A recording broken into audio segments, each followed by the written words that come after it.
Yo, what is up YouTube? Lee the Captain here, and I believe that RNDR is crazy. And no, I'm not going to be talking about Britney Spears because that's for a different video. I believe that the RNDR token during the next bull run could hypothetically at least go to the price of $100, and during the process make all of those RNDR critics come running over to their girlfriend's boyfriend's grandma and start begging for that used bratwurst extender Taylor Swift edition. And of course, that's going to be potentially very embarrassing, but even though that's neither bratwurst extender nor financial advice, in today's video, I want to explain several reasons why I believe that could hypothetically happen. And a major reason why I think so, I think is going to come down to the strong and amazing utility of the RNDR network. Because when we take a look at the RNDR network, what is it all about, right? It enables users to contribute unused GPU power to help projects render motion graphics and visual effects. And as a result, for these individuals who do provide unused GPU power, they are awarded in RNDR tokens, which is the network's utility token.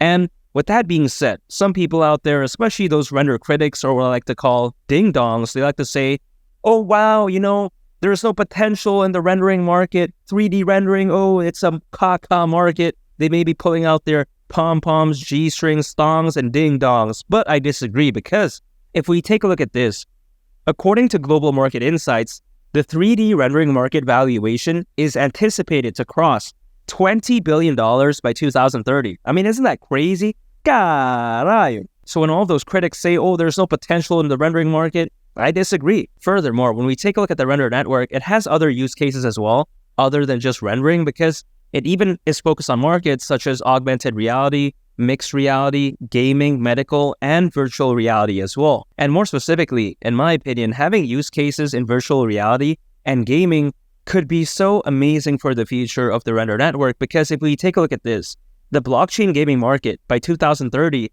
is anticipated to cross $300 billion, according to Grandview Research. I mean, that's insane. That's bigger than some countries' GDP.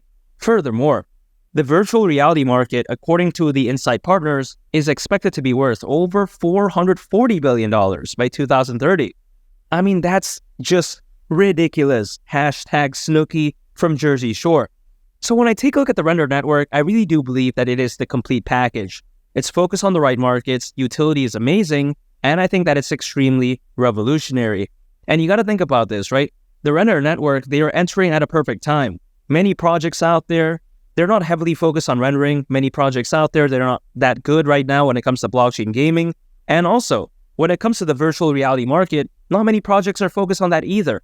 I believe that the RNDR network is entering at the perfect time, because competition as of right now is very weak, and these markets that they're heavily focused on, they haven't really popped off yet. So when you think about it, the RNDR network, they are in a prime position to catch the wave later on. So when these markets do prosper in the future, they'll be right there to go along with the ride. It's much better anticipating a trend, in my opinion, as opposed to chasing a trend. Just think about this, right? If Amazon didn't enter back in the 90s, they wouldn't be as big as they are now. Imagine if, let's say, Jeff Bezos wanted to make Amazon today.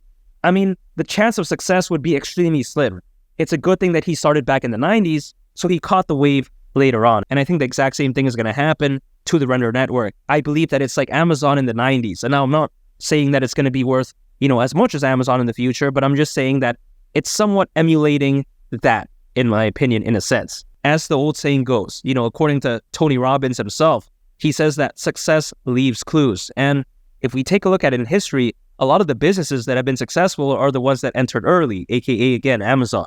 And the RNDR network, it's no different. They're entering early as well. That's what she said. And now with that being said, I do believe that the next bull run is right around the corner at this point. And why do I say this? Because as we all know, historically speaking, altcoins, they typically rally anywhere between 6 to 12 months after a Bitcoin halving event. And the Bitcoin halving event is expected to happen sometime around April of this year.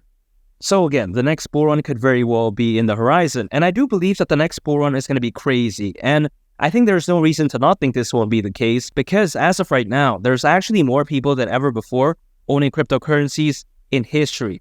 And that's not a joke, because when we take a look at this study done by Crypto.com Research, they claim how as of right now, there's over 570 million people around the world owning cryptocurrencies. And just to put this into perspective, back in 2021, during that crazy bull run, there was only around 300 million.